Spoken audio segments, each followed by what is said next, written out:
বেনারসি শিল্পের বাস্তবায়নযোগ্য যে কোনো নতুন উদ্যোগে সহায়তা করতে আগ্রহী সরকার, এমন আশ্বাস শিল্প উপদেষ্টা আদিলুর রহমান খানের।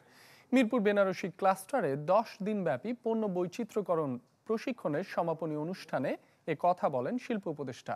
জানান, স্থানীয়ভাবে নেওয়া কোনো উদ্যোগ বাধার সম্মুখীন হলে তা দূর করতে যথাসাধ্য চেষ্টা করা হবে। আর এমন কাজে পাশে থাকবে এসএমই ফাউন্ডেশন।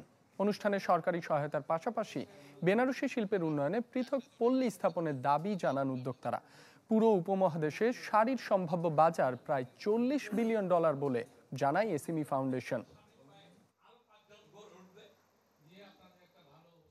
বাস্তবায়নযোগ্য ওই রকম কয়েকটা পরিকল্পনা করেন। আপনাদের সভাপতিকে কিন্তু আমি বলছিলাম যে আপনারা কি কি অসুবিধা বলেন, আমরা করে দিব। উনি কয়েকটা বলেছেন, আমরা চেষ্টা করেছি, বাকিগুলাও করে দিব।